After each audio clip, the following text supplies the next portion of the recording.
Traders diary में स्वागत है आपका। नमस्कार, मैं हूं आशीष चतुर्वेदी और नमस्कार, मैं हूं आपके साथ कुशल गुप्ता। ग्लोबल बाजारों से जिस तरह के क्यूज आते हुए नजर आ रहे हैं आशीष, वो तो बहुत ज्यादा पॉजिटिव नहीं दिख रहे हैं। खासकर अगर आप अमेरिकी बाजारों की बात करें तो कल शाम जब जिस तरह से डाउ की शुरुआत हुई थी, ऑलमोस्ट 200-250 अंकों की तेजी के साथ यहाँ पर तेजी बनती हुई नजर आई थी। इनफैक्ट पिछले दिन की जो रैली थी, शुक्रवार की रैली थी, वो डाउ जोन्स आगे बढ़ाता हुआ नजर आया था। आप देखिए स्टार्टिंग में अगर आप देखेंगे तो हरे निशान में लगातार कारोबार होता हुआ दिख रहा था, पर बाजार वहां पर अमेरिकी मार्केट में खत्म होते होते यहाँ पर गिरावट आई थी। एप्पल की तरफ से ये बयान आते हुए दिख रहे थे, ब्लूमबर्ग के हवाले से खबर आई थी कि वहां पर भी वो अपनी हायरिंग और साथ ही स्पेंडिंग रिड्यूस करने वाले हैं आगे चलकर। तो डेफिनेटली इसका सेंटिमेंटल इंपैक्ट आपको यहां पर देखने को मिला। हालांकि दूसरी तरफ बैंक ऑफ अमेरिका और गोल्डमैन सैक्स के जो नंबर्स आए थे, उस वजह से बाजार रिजॉइस करता हुआ नजर आया। पर आज बहुत इंपॉर्टेंट है कि काफी सारे जो ग्लोबल आंकड़े हैं, यूरोप का सीपीआई डेटा आने वाला है, साथ ही नेटफ्लिक्स, जॉनसन एंड जॉनसन अपने नंबर्स भी जारी करेंगी अमेरिकी मार्केट में, तो वहां पर भी देखना होगा। और फाइनली हाउसिंग स्टार्ट्स की डेटा भी आते इवेंट्स हैं ग्लोबली, इस पर आपको बड़ी नजर रखनी है। बट अभी फिलहाल जिस तरह का स्थिति बना हुआ है, वो कहीं ना कहीं इंडिकेट तो यही कर रहा है कि एक गैप डाउन ओपनिंग की शुरुआत हो सकती है। 125 अंकों की गिरावट एसजीएक्स निफ्टी दिखा रहा है एंड बड़ा कंसर्न बन रहा है कच्चे तेल से, जो कि ऑलमोस्ट 105-106 के आसपास फिर से लौटता हुआ दिख रहा है। और रुपया तो कल 80 छूते छूते रह गया। संकेत कैसे देखे, बता तो दिया आपने सारा। अच्छा है कि बुरा है? बुरा ही लग रहा है, क्योंकि इसमें अच्छा क्या है। देखिए, डाउ फ्यूचर्स थोड़े से हरे निशान में, लेकिन कल ऊपरी तरफ से जिस प्रकार से गिरावट आई है, जापान के बाजार में भी देखें तो एक दिन की छुट्टी के बाद जो है यहाँ पर थोड़ी बहुत खरीदारी देखने को मिली है। हम थोड़ा सा है ना डाइसी लग रही है सिचुएशन। कुशल, कल के टेक्निकल्स के ऊपर जाएंगे तो कोई स्टॉक आपको ऐसा नहीं मिलेगा जहां पर आपको बड़ा ब्रेकआउट नहीं है। लगभग सभी स्टॉक्स में अगर आप देखें तो हमारी भी जो लिस्ट थी, इसमें अधिकतर स्टॉक्स खरीदारी के थे और बिल्कुल वैसे ही रुझान देखें। बोला देखिए, लिस्ट बहुत लंबी एक एक करके चर्चा नहीं करेंगे, लेकिन जहां तक भी आप देखें कि 3 से 4% का मूव जो आपको बड़ी आसानी से एवरेज कल तो ऐसा था माहौल, आई थिंक स्मॉल कैप और मिड कैप सेगमेंट में खासकर 4-5% की तेजी तो कहीं नहीं गई कोई भी स्टॉक में, जिसको देखते भी नहीं थे लोग। हम चर्चा भी कर रहे थे कुशल की मेन स्ट्रीम स्टॉक्स के ऊपर भी फोकस रखिए। वायदा बाजार के स्टॉक के ऊपर आप भी बात कर रहे थे, वहां पर भी अगर आप देखिए 4-4, 5-5 एनबीसीसी जैसा स्टॉक 7% के दिन चल गया, तो मोमेंटम बाजार में बढ़िया है। अच्छा, मैं बेट कर रहा हूँ तेजी पर। मैं मान रहा हूँ कि जो अभी 120 अंकों की गिरावट आपको अभी नजर आ रही है, हो सकता है कि 9-9-15 तक ये जो पूरी कवर अप हो जाए और दिन के दौरान तेजी आए, क्योंकि स्टॉक स्पेसिफिक एक्शन है। ब्रेकआउट्स हैं, स्ट्रक्चर सुधर चुके हैं, चार्ट्स बढ़िया हो गए हैं, तो खरीदारी करने का कंफर्ट है। हाँ, ये जरूर हो सकता है कि आप जो एंट्री करें, हो सकता है कि थोड़ी सा पेन और देखने को मिले। आज रिकवरी दिन के अंत तक आपको नजर आए या फिर कल तक देखने को मिले, तो थोड़ा पेशेंस के साथ ट्रेड करना है, स्टॉप लॉसेस को ध्यान में रखना है, लेकिन करनी है खरीदारी। आप बिकवाली कर रहे हैं? मेरी तरफ से तो लार्जली बिकवाली का रुझान है, क्योंकि कहीं ना कहीं मेरे को जो सेटअप लग रहा है आशीष, वो थोड़ा सा गिरावट का अभी नजर आ रहा है। क्योंकि जिस तरह के पिछले 2 दिनों में अमेरिकी बाजारों में तेजी बनती हुई नजर आई थी, उसका मुझे लग रहा है कि अब इम्पैक्ट थोड़ा सा ठंडा होता हुआ नजर आएगा। एक कूलिंग ऑफ पीरियड मेरा परसेप्शन ये है इसमें, और उसकी वजह से कहीं ना कहीं भारतीय बाजारों पर भी थोड़ा सा इंपैक्ट आता हुआ दिख सकता है। इनफैक्ट सबसे बड़ा जो इवेंट है वो यूरोप का सीपीआई आंकड़ा है आज के लिए मेरे हिसाब से। तो बढ़िया, आपको जो है बढ़िया बैलेंस सूची 20 स्टॉक्स की मिल गई है। जैसा बाजार का मूड मान रहे हो वैसे आपको जो है ट्रेड करना है। शुरुआत कर लेते हैं मैंडेटरी बाय के साथ, क्योंकि यहाँ पर कर नहीं सकते हैं सेल। तो कुशल, आप बताइए क्या खरीद रहे हैं? देखिए, खबर के दम पर मैंने सूर्य रोशनी का स्टॉक चुना है, जहां पर खरीदारी करने की राय है। दरअसल यहाँ पर कल जब मैं इसकी सर्कुलर्स वगैरह बना रहा था, तो उसमें ऑलमोस्ट 91 करोड़ रुपए का ऑर्डर ये जीतते हुए नजर आए हैं। और यहाँ पर गैस पाइप सप्लाई करने के लिए इनको ऑर्डर मिलता हुआ नजर आ रहा है, तो डेफिनेटली इनके लिए एक पॉजिटिव खबर हो सकती है। वैसे भी स्मॉल कैप और मिड कैप शेयरों में कल जिस तरह की तेजी बनी है, अगर उसमें खबर का तड़का लग जाता है तो डेफिनेटली यहाँ पर अच्छी तेजी बनती हुई दिख सकती है। और कल के सत्र में यहाँ पर ऑलमोस्ट फ्लैट मूव था, बट डेफिनेटली आपको ये भी देखना होगा कि अगर इस खबर के दम पर गैप अप ओपनिंग होती है तो इस स्टॉक को प्लीज छोड़ दीजिए, क्योंकि बाजार आज काफी वॉलेटाइल रह सकते हैं। तो सूर्य रोशनी खरीदारी करिए 384 रुपए के टारगेट के लिए, 368 रुपए आपका स्टॉप लॉस है। तो ये तो मेरी पिक हो गई। आशीष, आपने क्या लिया? अच्छा, आपने स्टॉक बताया खबरों वाला, और खबरों के लिहाज से आपने कोई विकल्प ही नहीं छोड़ा। नहीं, क्योंकि और कुछ मेरे को ऑप्शन भी नहीं दिख रहा था। क्योंकि कल जैसा कि आप सेटअप बता रहे हैं ना कि बहुत सारे जितने भी सारे स्टॉक्स है वहां पर बेहतरीन तेजी बनती हुई दिखी थी, तो मैं सोचा कि सेफ साइड आप तो टेक्निकल चार्ट्स पर कर लेते हैं। मेरे को टेक्निकल चार्ट्स इतना स्पेसिफिक जो है उस चीज का ज्ञात नहीं है, बट कहीं ना कहीं फंडामेंटल स्टोरी या फिर न्यूज ड्रिवन जो स्ट्रेटजीज है, एक भी नहीं छोड़ा, वो मेरा जो है फोटे आप कह सकते हैं। बिल्कुल बिल्कुल। तो स्टॉक स्पेसिफिक सारे जो है लिस्ट आपको नजर आएगी कुशल की सूची में। मैं आपको टेक्निकल बता दूं क्योंकि मेरे पास और कोई विकल्प नहीं बचा। गरवारे टेक्निकल फाइबर्स, यहाँ पर आपको करनी है खरीदारी। स्टॉक में अगर आप देखें तो अक्यूमुलेशन का फेज चल रहा है, ब्रेकआउट अभी तक नहीं हुआ, अक्यूमुलेशन का फेज है, जिसके चलते आप देखिए कि डेली चार्ट पर जो स्ट्रक्चर है काफी हद तक सुधर चुका है। वीकली चार्ट पर अभी तक आपको बढ़िया तेजी नजर नहीं आएगी, लेकिन ठीक ठाक है, खरीदारी करने का कंफर्ट आ रहा है। जिस प्रकार से कल के सत्र में वॉल्यूम एक्शन देखने को मिल रहा है, कोई ना कोई स्ट्रॉन्ग हैंड जो है इस स्टॉक को खरीदारी कर रहा है, वो एंटिसिपेट कर रहा है कि बड़ा मूव इस स्टॉक के अंदर देखने को मिल सकता है, तो आप भी खरीदारी करके चल सकते हैं, प्रोवाइडेड कि आप स्टॉप लॉसेस का भी ध्यान दें। जैसे कि कुशल आपको बता रहे थे कि आज का सत्र काफी ज्यादा वॉलेटाइल हो सकता है, तो 3155 रुपए का आप लगा लीजिए स्टॉप लॉस, और दिन के दौरान तेजी यहां पर देखने को मिल सकती है। 3430 रुपए तक के लक्ष्य देखने को मिल सकते हैं, लेकिन थोड़ी सी प्रोबेबिलिटी कम है कि 1 से 2 दिन में, 3 से 4 दिनों का समय दीजिए स्टॉक को, और स्टॉप लॉसेस का भी ध्यान रखिए। अच्छी तेजी स्टॉक दिखा सकता है क्योंकि अक्यूमुलेशन की फेज में है, और इसके बाद जब ब्रेकआउट होगा तब सबके रडार पर आएगा, लेकिन इससे पहले करिए खरीदारी गरवारे टेक्निकल फाइबर्स, यहां पर करना है आपको खरीदारी का रुझान। लिस्ट को आगे बढ़ाते हैं। अगली जो हमारी कैटेगरी है फ्यूचर्स की है, और फ्यूचर्स में अगर आप देखें तो ढेर सारे स्टॉक ऐसे हैं जहां पर आपको कल के सत्र में तेजी और बढ़िया ब्रेकआउट देखने को मिली। देखिए, अगर चार्ट्स पर ब्रेकआउट होता है, लंबी अवधि के चार्ट्स पर यानी वीकली चार्ट्स पर अगर आप देखें ब्रेकआउट होता है, तो 1-2 दिन में हो सकता है कि साइडवेज मूवमेंट, थोड़ी बहुत पुलबैक आपको देखने को मिले, लेकिन दोबारा जो स्टॉक है काफी हद तक अपने जो ट्रेंड है, जो प्रीवियस ट्रेंड है, इसको रिज्यूम करता है। सिटी यूनियन बैंक ये भी एक ऐसा केस है जहां पर आज हो सकता है कि शुरुआत आपको हल्की गिरावट के बाद देखने को मिले, लेकिन जैसा कि मैं हर बार कहता हूं कि अगर आपकी एंट्री निचले स्तर पर होगी और तो फिर आपकी मार्जिन ऑफ सेफ्टी बढ़ जाएगी और साथ में आपको मुनाफा भी ज्यादा होगा। तो 154.55 की क्लोजिंग है फ्यूचर्स की, आप 151 रुपए 80 पैसे का लगा लीजिए स्टॉप लॉस, और जब तक इस स्तर के ऊपर बना हुआ है तब तक जो short term near term trend है बहुत बढ़िया है। आप 158 से 160 रुपए तक के जो लक्ष्य है इसे टारगेट करके चल सकते हैं। सिटी यूनियन बैंक गिरावट में खरीदेगा, खुलते ही नहीं खरीदना है, थोड़ी सी गिरावट का वेट कीजिए, अच्छी तेजी यहां पर नजर आएगी।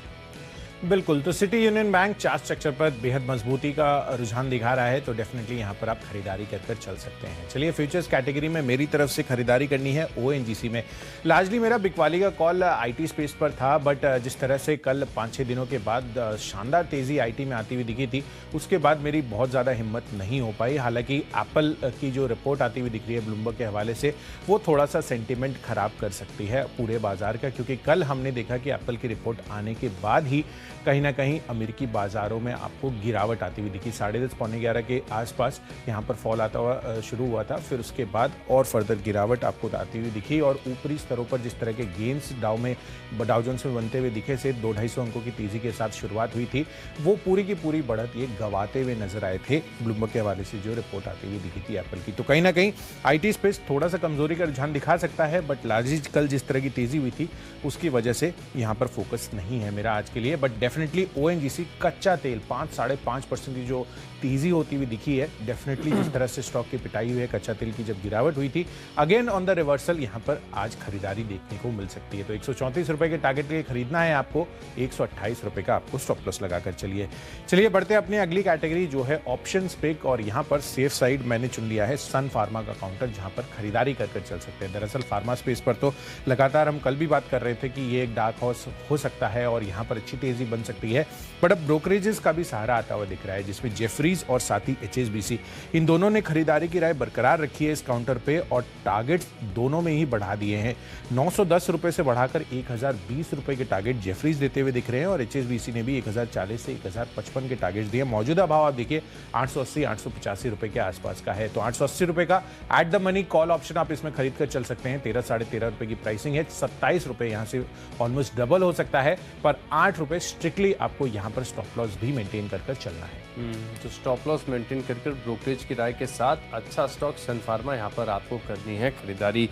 देखिए, ऑप्शन के माध्यम से मुझे एक और बैंक है जो पसंद आ रहा है। देखिए, स्टॉक में बहुत बड़ा करेक्शन ऑलरेडी आ चुका था, अब जो स्ट्रक्चर बन रहा है रिवर्सल का बन रहा है, रिवर्सल के स्ट्रक्चर के साथ कल की जो क्लोजिंग आई है वो एक ब्रेकआउट इंडिकेट कर रही है, तो यहाँ पर खरीदारी करके चल सकते हैं। मैं मान रहा हूँ पीएनबी काफी हद तक बॉटम आउट हो चुका है, बड़ी गिरावट यहाँ पर ऑलरेडी आ चुकी है, तो अब हो सकता है कि धीरे धीरे आपको रिकवरी का फेज देखने को मिले।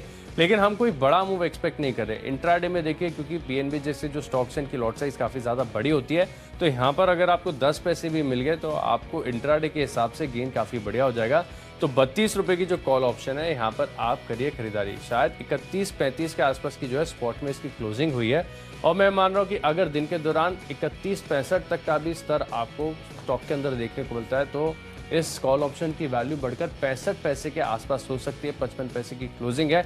हो सकता है कि आज जब शुरुआत हो तब आपको ये कॉल ऑप्शन थोड़ा सस्ता भी मिले, तो इसके हिसाब से आपको अपना स्टॉप लॉस भी एडजस्ट करना होगा। लेकिन 45 पैसे ये जो कल की क्लोजिंग है ऑप्शन की, इसके हिसाब से मैं कैलकुलेट करके बता रहा हूँ। अच्छी तेजी यहाँ पर देखने को मिलेगी, लेकिन बाय ऑन डिप्स की जो स्ट्रैटेजी है पीएनबी में भी अप्लाई करके चलना है। 32 रुपये की जो कॉल ऑप्शन है, इसमें करनी है खरीदारी। चलिए लिस्ट को आगे बढ़ाते हैं। अगली जो हमारी कैटेगरी है टेक्नोपिक, और टेक्नोपिक के लिहाज से एक स्टॉक मुझे ऐसा लगता है जिसपे बाजार अपनी राय देने से डरता है। कोई इसकी चर्चा नहीं करता, लेकिन ये स्टॉक ऐसा है जो लगातार तीसरी बार मेरी लिस्ट में आ रहा है। पेटीएम जब से देखिए इसकी लिस्टिंग हुई है, शायद यहाँ पर बहुत कम ब्रोकरेज हाउस ऐसे हैं, काफ़ी कम एनालिस्ट ऐसे हैं जो अपनी कवरेज इस स्टॉक के ऊपर करते हैं। लेकिन इससे पहले भी काफ़ी निचले स्तरों पर इस स्टॉक में मैंने खरीदारी की राय दी थी। अब 731 के आसपास आ गया है। 705 रुपये का मेरा लक्ष्य था, जो कि ऑलरेडी पार कर गया था। काफ़ी नीचे के लेवल पर ये स्टॉक मैंने आपको रिकमेंड किया था जब रिवर्सल के अर्ली साइंस हमें सामने आ रहे थे।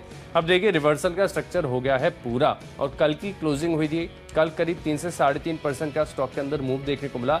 तो इसके साथ मैं मान रहा हूँ कि जो अपवर्ड ट्रेंड है धीरे धीरे रिज्यूम होना चाहिए। देखिए जिन्होंने आईपीओ में खरीदा उनके लिए तो दिल्ली बहुत दूर है, उन्हें तो बहुत काफ़ी लंबा वेट ही करना है। लेकिन जो नई एंट्री और ट्रेडिंग पोजीशन हो, थोड़ा थ्रिलिंग स्टॉक ढूंढ रहे हैं तो पेटीएम पर फोकस करके चल सकते हैं।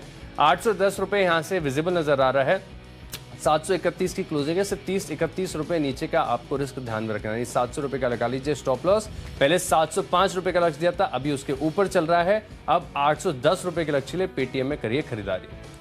बिल्कुल आशीष, आपकी कमेंट्री में मेरे को थ्रिल वर्ड काफ़ी पसंद आया। पेटीएम से बहुत जो है ये रेजोनेट करता है, एंड डेफिनेटली थ्रिलिंग रिटर्न्स के लिए आज आप पेटीएम में खरीदारी कर चल सकते हैं। चलिए टेक्नोपिक तो पेटीएम आशीष ने दे दी है। मेरी तरफ से यहाँ पर ये स्टॉक मैंने चुना है सीमेंस का। आप देखिए कल आशीष ने आपको कमेंट्स इंडिया बताया था 4-4.5% तक की दमदार इंट्राडे मूव वहाँ पर आती हुई दिखी थी, और सीमेंस का चार्ट भी अगर आप देखेंगे तो ऑलमोस्ट 1-1.5% की तेजी के साथ ये बंद होते हुए दिखे थे। एक follow on move same sector का स्टॉक, और यहां पर इस वजह से मुझे लग रहा है कि अच्छी तेजी आज भी बन सकती है, और बेहतरीन काउंटर है। फंडामेंटली स्टोरी इंटैक्ट है, कहीं कुछ बोलने की बात है नहीं उसमें, but definitely capital good space पर आपको लगातार अपना फोकस अब बनाकर चलना चाहिए, क्योंकि लॉन्ग टर्म स्टोरी यहां पर काफी इंटैक्ट दिख रही है। But definitely chart structure wise siemens अभी इंट्राडे के लिहाज से खरीदारी करके चलिए। 2793 लगभग 2800 रुपए के टारगेट यहां पर आ जाते हुए दिख सकते हैं, पर 2685 रुपए का आपको स्टॉप लॉस भी लगाकर चलना है। तो चलिए टेक्नोपिक भी हो गई है पूरी, बढ़ते हैं अपनी अगली कैटेगरी फंडा पिक। और फंडामेंटली मुझे स्टॉक पसंद आ रहा है हीरो मोटोकॉर्प का। लगातार हम ये अपनी लिस्ट में शामिल करते हुए भी नजर आ रहे हैं, बट लार्जली 2 खबरों का डेवलपमेंट हुआ है इस काउंटर के लिए, जो कि काफ़ी पॉजिटिव रह सकता है आगे लॉन्ग टर्म अवधि के लिए। इनफैक्ट आपको याद ही होगा कि जो पिछली तिमाही के नंबर्स आए थे, उन्होंने ये कहा था कि ऑलमोस्ट फेस्टिविटीज़ के टाइम पे यहाँ पर ये अपनी ईवी लॉन्च करते हुए दिखेंगे। बट लार्जली वो तो है ही है थॉट में, बट इसके साथ साथ ईथर एनर्जी में जो इनका करीब 35% स्टेक है, उनकी तरफ से एक इलेक्ट्रिक स्कूटर जो कि ओला के कंपटीशन में आज लॉन्च होता हुआ दिखेगा। यहाँ पर 3rd जनरेशन एथर 450X स्कूटर जो है इलेक्ट्रिक स्कूटर, ये लॉन्च करने वाले हैं। तो यहाँ पर आपको बड़ा फोकस रखना है, और साथ ही कल प्रीमियम सेगमेंट में एक्सपल्स 200 4V यहाँ पर इसको भी इन्होंने जो है मोटरसाइकिल को लॉन्च किया है। तो 2 बड़े लॉन्चेस आपको आते हुए दिख रहे हैं। तो डेफिनेटली हीरो मोटोकॉर्प पर नजर रखिए। यहाँ पर इनके लिए आगे के लिए जो फंडामेंटल स्टोरी है वो और ज्यादा मजबूत होती हुई दिख रही है। तो 12 महीनों के लिए 3360 रुपए ये आपका टारगेट बनना चाहिए हीरो मोटोकॉर्प में। तो हीरो मोटोकॉर्प एक ऐसा स्टॉक है जहां पर आपको नजर रखनी चाहिए। फंडा पे के लिहाज से जो स्टॉक मुझे पसंद है, कुशल आपके सेक्टर से और इस सेक्टर में क्या हो रहा है थोड़ा समझाइए। जब ऐसा नजर आता है कि गिरावट आएगी तब रिवर्सल आ जाता है, तो यहाँ पर बॉटम फिशिंग करनी चाहिए कि नहीं, इसके ऊपर भी आपकी राय जानेंगे। लेकिन स्टॉक और टारगेट पहले मैं बता के अपना काम खत्म कर देता हूँ, फिर आपको समझाना है। ओरेकल फाइनेंस अपना तर्क बताता हूँ। इसको देखिए बहुत बढ़िया है, ग्लोबल पैरेंटेज बहुत शानदार है, 12 महीने का व्यू दीजिए, 3700 रुपए के पार जाएगा। ओरेकल फाइनेंस यहाँ पर आपको करनी है खरीदारी। कैश रिच कंपनी है, IT कंपनी है, गिरावट में खरीदने लायक है। अब आप तर्क बताइए। देखिए, तर्क तो कल से ही था मेरा, और इनफैक्ट कल भी मैं जैसे बोल रहा था ना कि बहुत गिरावट हुई है और एक अच्छा मूव आपको यहाँ पर आता हुआ दिखा है। कल मैंने एम्फेसिस भी बताया था। और ओरेकल फाइनेंशियल सर्विसेज, इनफैक्ट कोई भी IT काउंटर अगर आप चुने तो डेफिनेटली फंडामेंटल्स शॉर्ट टर्म के लिए तो थोड़े से खराब लग रहे हैं, बट लॉन्ग टर्म के लिए स्टोरी काफी इंटैक्ट है। क्योंकि अगर आप इसके पहले भी कोविड की वेव्स भी देखें तो वहां पर भी उतना बड़ा इंपैक्ट इन पर नहीं आता हुआ नजर आया था। और ग्लोबली अगर कुछ भी उथल पुथल होता है तो ज्यादा आपको इंपैक्ट IT स्टॉक्स पर नहीं आता है। तो एक कह सकते हैं कि रिसेशन प्रूफ लार्जली ये स्टॉक हैं, और कहीं ना कहीं जितने भी ग्लोबल एनालिस्ट हैं संकेत यही लगा रहे हैं कि यूएस में काफी सॉफ्ट लैंडिंग होने वाली है अगर रिसेशन आता भी है तो। 10-11 महीने का पेन है, बट डेफिनेटली उसके बाद बेहतरीन तेजी आपको OFSS में भी आती हुई नजर आ सकती है। तो डेफिनेटली लंबी अवधि के लिए तो आप इस स्टॉक को होल्ड कर चल सकते हैं। तो बिल्कुल लंबी अवधि के लिहाज से कुशल का भी स्टॉक के ऊपर आ रहा है कन्विक्शन। लिस्ट को आगे बढ़ाएंगे और अब असल में लंबी अवधि यानी निवेश के लिहाज से स्टॉक की चर्चा करते हैं। स्टॉक वही है जो मैंने आपको कल बताया था। टेक्निकल स्ट्रक्चर के आधार पर जिस प्रकार से ऑटोज में ट्रैक्शन लगातार बढ़ता जा रहा है, टाटा मोटर्स ये स्टॉक ऐसा है जहां पर आपको फोकस दोबारा करके चलना चाहिए। स्ट्रक्चर बहुत बहुत शानदार है। कल आपको बताया था कल गेंस बन गए। अब 12 महीने का व्यू बनाएंगे और 540 के पार जाने के पूरी तरीके से तैयार हो रहा है टाटा मोटर्स। निवेश के लिहाज से खरीदना है। बिल्कुल, तो निवेश के लिहाज से टाटा मोटर्स और यहाँ पर L&T, यहाँ पर इसको फोकस में रखना है। तो सीमेंस मैंने आपको दिया है, साथ ही कैपिटल गुड स्पेस में L&T पर भी आपको फोकस बनाकर चलना है। नोमुरा की भी रिपोर्ट आती हुई दिखी है, खरीदारी की राय बरकरार रखते हुए ये भी लगभग 2000 रुपए के ही टारगेट्स देते हुए नजर आ रहे हैं। फंडामेंटल स्टोरी इंटैक्ट है, और कहीं ना कहीं L&T जैसा काउंटर, इसमें तो आप कोई भी चाहे पैरामीटर, फाइनेंशियल पैरामीटर लेंगे उसमें आप रॉन्ग जा ही नहीं सकते। ऑलमोस्ट 1727 रुपए के आसपास की प्राइसिंग है। 2000 रुपए, ऑलमोस्ट 300 रुपए ऊपर आपको अगले 12 महीनों में इस काउंटर पे भी आते हुए दिख सकते हैं। चलिए बढ़ते हैं अपने अगली कैटेगरी जो है खबरों के दम पर, और यहाँ पर मैंने स्टॉक चुना है ट्यूब इन्वेस्टमेंट्स का। दरअसल इनके लिए खबर आती हुई दिख रही है कि इनकी जो सब्सिडियरी है TI क्लीन मोबिलिटी, उसमें 65.2% हिस्सा ये IPL टेक इलेक्ट्रिक में खरीदने वाले हैं। तो डेफिनेटली इस वजह से ये फोकस में रहेगा, और ये डील छोटी नहीं है। 246 करोड़ रुपए के में ये हिस्सेदारी खरीदने वाले हैं, और उसके उपरांत भी 150 करोड़ रुपए डालने को बोर्ड से मंजूरी मिल गई है। तो डेफिनेटली बड़ा फोकस अब इनका EVs पर बनता हुआ नजर आ रहा है। तो ट्यूब इन्वेस्टमेंट्स इस वजह से खरीदारी कर चलिए। 2070 रुपए के टारगेट के लिए 1995 रुपए आपको स्टॉप लॉस रखना है। तो कुशल ने तो आपको ढेर सारे खबरों वाले स्टॉक्स बता दिए, लेकिन जैसा कि शो की शुरुआत में मैंने बताया कि मेरे पास आज कोई भी स्टॉक ऐसा नहीं है जहां पर खबरों के चलते आप फोकस करके चल सकें। तो नो स्टॉक है मेरी तरफ से, खबरों के लिहाज से कोई भी स्टॉक नहीं है।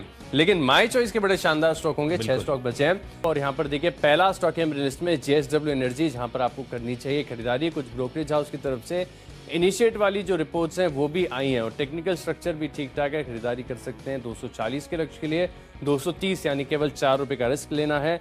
अगला स्टॉक है मेरी लिस्ट में जहां पर बॉटम फिशिंग के मौके मुझे नजर आ रहे हैं, वो है इन्फोएज। नौकरी लगातार अगर आप देखें तो 40-50% अपने उच्चतम स्तर से ऑलरेडी स्टॉक करेक्ट हो गया है। लेकिन यहाँ पर लंबी अवधि की स्टोरी देखें तो जैसे कि कुशल IT स्टॉक्स में बता रहे थे, यहाँ पर भी जो फेज है ग्रोथ स्टोरी का वो इंटैक्ट है। तो 4068 रुपए के रिवर्सल ट्रेड के लिए आप यहाँ पर ट्रेडिंग पोजीशंस बनाकर चल सकते हैं। 3930 रुपए का लक्ष्य होगा। और आखिरी स्टॉक है मेरी लिस्ट में, प्योरली ट्रेडिंग बेट है, कोई दूसरा तर्क नहीं है। टेक्निकल जहाँ पर बहुत शानदार है। BF यूटिलिटीज, इस स्टॉक के ऊपर भी नजर रखिएगा। ये आमतौर पर बड़ा मूव तभी देता है जब कुछ न कुछ स्टॉक के अंदर होने वाला होता है, और यहाँ पर अगर आप देखें तो कल 5% की तेजी बड़े वॉल्यूम्स के साथ खरीदारी आई है। तो 342 का लक्ष्य है, 325 रुपए का लगाइए स्टॉप लॉस। बिल्कुल, तो चलिए माई चॉइस कैटेगरी में मेरी तरफ से पहला कॉल है CCL प्रोडक्ट्स पर, जहां पर खरीदारी करने की राय है। कॉफ़ी कीमतों में यहां पर इंटरनेशनली कल में उछाल देखने को मिला था, उस वजह से सिंपल तर्क है 423 रुपए के टारगेट के लिए खरीदारी कीजिए। 404 रुपए आपका स्टॉप लॉस बनना चाहिए। दूसरा कॉल है माई चॉइस कैटेगरी में, इनफैक्ट सेकंड और थर्ड दोनों ही कच्चा तेल जिस तरह से तेज होता हुआ दिखा है उसमें बिकवाली करने की राय है। सबसे पहला है पिडलाइट इंडस्ट्रीज, यहाँ पर भी शॉर्ट बिल्डअप होते हुए दिख रहे हैं, और कहीं ना कहीं जिस तरह का फंडामेंटल फैक्टर है कच्चे तेल का, उसकी वजह से मुझे लग रहा है कि यहाँ पर बिकवाली आपको करके चलनी चाहिए। 2240 रुपए के टारगेट यहाँ पर बिकवाली कीजिए, पर 2330 रुपए आपको स्टॉप लॉस लगाना है। और आखिरी कॉल है बालकृष्ण इंडस्ट्रीज पर। डेफिनेटली आप देखिए ग्लोबली जिस तरह से एप्पल का बयान आता हुआ दिख रहा है कि कंज्यूमर स्पेंडिंग जो है वो थोड़ी सी कम होती हुई नजर आ रही है, ऐसी कुछ रिपोर्ट्स आ रही है ब्लूमबर्ग पर। तो उसकी वजह से कहीं ना कहीं जो ओवरऑल सेंटिमेंट बना हुआ है कंज्यूमर एस्पेक्ट से जो डिमांड का, वो थोड़ा सा धीमा पड़ता हुआ दिख रहा है। और कच्चा तेल का तो definitely negative impact Balkrishna industries पर आ सकता है। एंड ग्लोबली पूरा का पूरा एक्सपोर्ट ड्रिवन मार्केट ही है इनका लार्जली।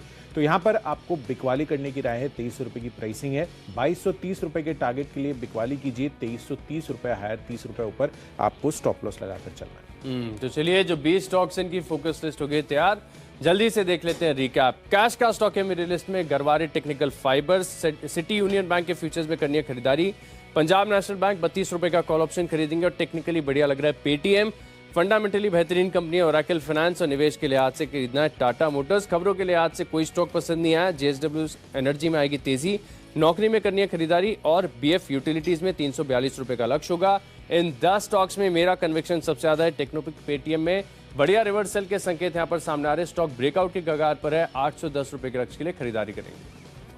चलिए, कैश स्पेस से जिस तरह का ऑर्डर विन आता हुआ दिख रहा है सूर्य रोशनी के लिए, वो काफी पॉजिटिव हो सकता है। साथ ही कच्चे तेल में जिस तरह का उछाल 5-5.5% का हमें देखने को मिला है ओवरनाइट, उस वजह से ओएनजीसी पर फोकस रख सकते हैं। साथ ही सन फार्मा पर पॉजिटिव ब्रोकरेज रिपोर्ट्स आई है, तो इसका कॉल ऑप्शन खरीद कर चलिए। और साथ ही कैपिटल गुड स्पेस पर आपको नजर नहीं हटानी है। कमेंट्स के साथ साथ आज मुझे लग रहा है कि सीमेंस भी चल सकता है। हीरो मोटोकॉर्प अच्छे लॉन्चेस आते हुए दिख रहे हैं, यहाँ पर पॉजिटिविटी बन सकती है अगले एक साल में 3360 रुपए के टारगेट के लिए। साथ ही L&T अगेन कंसिस्टेंट फेवरेट रहा है कैपिटल गुड स्पेस से। इनफैक्ट आपको यहाँ पर खरीदारी करने की राय है न्यूज़ के दम पर ट्यूब इन्वेस्टमेंट्स में भी, और माई चॉइस कैटेगरी में CCL प्रोडक्ट्स खरीदिए। पर कच्चे तेल का नेगेटिव इंपैक्ट आपको पिडिलाइट इंडस्ट्रीज और साथ ही बालकृष्ण इंडस्ट्रीज पर भी आता हुआ नजर आएगा। और इन सब में आज के लिए जो मेरा बेस्ट पिक है वो है सन फार्मा पर 880 रुपए का कॉल ऑप्शन यहाँ पर खरीद कर चलिए। जेफरीज और HSBC की तरफ से जो टारगेट रेज हुए हैं उस वजह से यहाँ पर आज फोकस रह सकता है। डिफेंसिव पर आज आपको फोकस रखना चाहिए। 27 रुपए के टारगेट के लिए खरीदारी कीजिए, 8 रुपए स्टॉप लॉस। तो चलिए, सभी स्टॉक्स और सभी लेवल्स का हमने रिकैप तो कर लिया है। कारोबारी हफ्ते का है दूसरा दिन, गैप डाउन ओपनिंग की एक्सपेक्टेशंस SGX निफ्टी से लगाई जा रही है। देखना होगा कि किस तरह का बाजार का सेटअप आता है। तो सीधे चलते हैं शेयर बाजार लाइव में इन सभी संकेतों को समझने के लिए अनिल सर और दीपांशु के पास। फिलहाल दीपांशु हमारे साथ जुड़ चुके हैं। Deepanshu, welcome back. Thank you Kushal और थैंक यू आशीष। ठीक है, थोड़ा सुस्ती वाला एक्शन है, बट ये मत भूलिए कि कल हमने बढ़िया रिकवरी बाजार में देखी थी। इनफैक्ट 6 हफ्ते की ऊंचाई पर है बाजार। तो यहां से एक्शन किस तरह का आगे बढ़ेगा, कौन से क्यूज हैं जहां पर आपको रखनी है नजर, और ग्लोबल क्यूज के बाद हमारे बाजार रिएक्शन के लिए तैयार। आइए करते हैं शुरुआत शेयर बाजार लाइव की हेडलाइंस के साथ।